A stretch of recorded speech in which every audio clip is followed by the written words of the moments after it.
Hello അസ്സലാമു അലൈക്കും. ഇന്ന് ഞാൻ കാണിക്കാൻ പോകുന്നത് മലബാറിലെ റമദാൻ സ്പെഷ്യലായ വെള്ളപ്പോളൻ്റെ റെസിപ്പിയാണ്.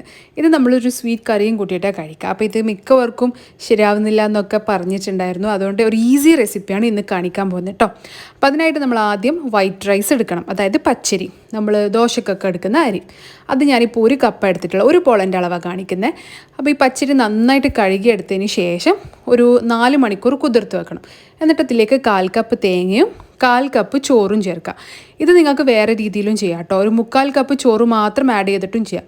ഇതിലേക്ക് 2 സ്പൂൺ പഞ്ചസാര, 2 ടീസ്പൂൺ പഞ്ചസാര, 1 സ്പൂൺ ഉപ്പ്, 1 ടീസ്പൂൺ ഉപ്പ്, പിന്നെ 1 ടീസ്പൂൺ ഇൻസ്റ്റൻറ്റ് ഈസ്റ്റ്. മണി പോലുള്ള ഈസ്റ്റ് അല്ല കേട്ടോ, ഇൻസ്റ്റൻറ്റ് ഈസ്റ്റാണ്. അതിലേക്ക് കുറച്ച് വെള്ളം ഒഴിച്ചിട്ട് നന്നായിട്ട് അരച്ചെടുക്കുക. ഇതിപ്പോൾ കണ്ടില്ലേ, ഈ ഒരു കൺസിസ്റ്റൻസിയിൽ അരക്കണം. ദോശമാവിനേക്കാളും കുറച്ചൊന്ന് ലൂസായിട്ട്, എന്നാൽ അധികം ലൂസാവാനും അധികം തിക്കാവാനും പാടില്ല. ഇനി ഇത് നമുക്ക് പൊങ്ങാൻ വെക്കണം. അപ്പോൾ ഇത് ഞാൻ നന്നായിട്ടൊന്ന് ഇളക്കിയിട്ട് അടച്ചു വെക്കുകയാണ്. ഇപ്പോൾ ചൂട് കാലമായതുകൊണ്ട് തന്നെ പെട്ടെന്ന് പൊങ്ങി കിട്ടും. എനിക്കൊരു 3 മണിക്കൂർ കൊണ്ട് തന്നെ ഇത് പൊങ്ങി വന്നിട്ടുണ്ടായിരുന്നേ.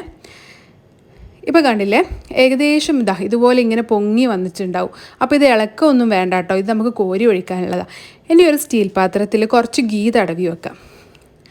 നിങ്ങൾക്കിത് ഇഡ്ഡലി ചെമ്പിലും ഇഡ്ഡലി തട്ടില്ലേ അതിൽ വേണമെങ്കിൽ ആക്കിയെടുക്കാം. ഞാനിതിപ്പം ഒരു സിംഗിൾ വലിയൊരു ഒറ്റ പോളയാണ് ഉണ്ടാക്കാൻ പോകുന്നത്.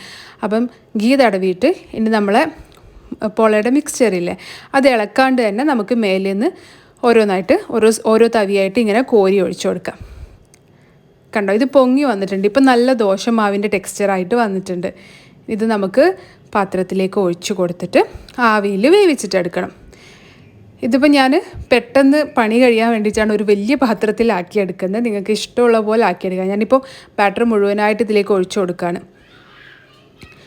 ഇനി നമുക്കിത് വേവിച്ചിട്ടെടുക്കണം. അപ്പോൾ ആവിയിലൊരു 10 to 15 മിനിറ്റ്, മാക്സിമം ഒരു 15 മിനിറ്റേ വേണ്ടി വരുള്ളൂ. ഒരു മീഡിയം ഫ്ലെയിമിലിട്ടിട്ട് വേവിച്ചാൽ മതി. അപ്പോൾ നമുക്കിതൊന്ന് വേവിച്ചിട്ടെടുക്കാം. ഞാൻ ഇപ്പോൾ നേരത്തെ പറഞ്ഞില്ല, നിങ്ങൾക്ക് തേങ്ങ ചേർക്കേണ്ടെന്നുണ്ടെങ്കിൽ 1 കപ്പ് പച്ചരിക്ക് 3/4 കപ്പ് ചോറ് മാത്രം ഇട്ടും ഇത് തയ്യാറാക്കി എടുക്കാം കേട്ടോ. അപ്പോൾ ഒരു 10-15 മിനിറ്റിന് ശേഷം ഇത് ഏകദേശം റെഡി ആയിട്ട് വന്നിട്ടുണ്ട്. റെഡി ആയിനൊന്ന് നോക്കാം, നമുക്ക് സ്ക്യൂർ കൊണ്ട് ഒന്ന് കുത്തി നോക്കിയാൽ മതി. കണ്ടോ, ക്ലീൻ ആയിട്ട് വരുന്നുണ്ടെങ്കിൽ അത് റെഡി ആയി എന്നർത്ഥം.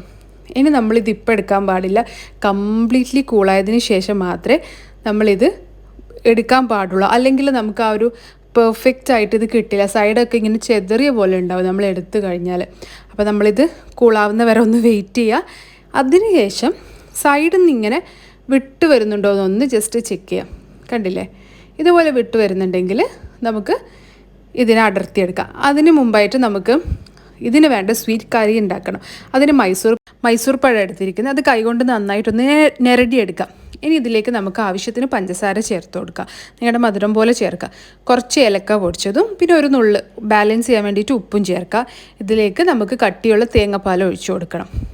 അപ്പോൾ ഒരു തേങ്ങയുടെ പാല് ഞാൻ എടുത്തിട്ടുണ്ട്, അത് നമുക്കിതിലേക്ക് ഒഴിച്ച് ഒന്ന് മിക്സ് ചെയ്തിട്ടെടുക്കാം. ഇതാണ് നമ്മുടെ സ്വീറ്റ് കറി. ഇത് കൂട്ടിയിട്ടാണ് നമ്മൾ നോമ്പിന് ഇത് കഴിക്കാം കേട്ടോ. നല്ല ടേസ്റ്റാണ്. എന്തായാലും മസ്റ്റായിട്ടും ട്രൈ ചെയ്ത് നോക്കണ്ടേ നിങ്ങൾ. ഇതിപ്പോൾ ഏകദേശം നന്നായിട്ട് കൂളായിട്ട് വന്നിട്ടുണ്ട്. ഇനി നമുക്കിത് അടർത്തിയെടുക്കാം. അപ്പോൾ ഞാൻ വേറൊരു പാത്രത്തിലേക്ക് മാറ്റാൻ പോവുകയാണ്. ഇതിൻ്റെ ടെക്സ്ചർ ഞാൻ നിങ്ങൾക്ക് കാണിച്ചു തരാം.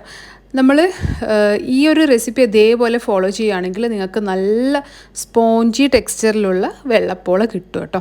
ഇത് ഞാൻ കട്ട് ചെയ്തിട്ട് നിങ്ങൾക്ക് കാണിച്ചു തരാം ഇതിൻ്റെ ടെക്സ്ചർ എങ്ങനെയാണ്. ഇനി നിങ്ങൾക്കിത് ചെറീസൊക്കെ വെച്ചിട്ട് വേണമെങ്കിൽ അലങ്കരിക്കാം കേട്ടോ. ഞാൻ ഇത് പാകം ചെയ്യുന്ന സമയത്ത് വെക്കാൻ മറന്നുപോയി, അതുകൊണ്ടൊന്ന് വെച്ചിട്ടുണ്ട്. ഇത് കണ്ടില്ലേ, നല്ല സ്പോഞ്ചി ടെക്സ്ചറാണ്.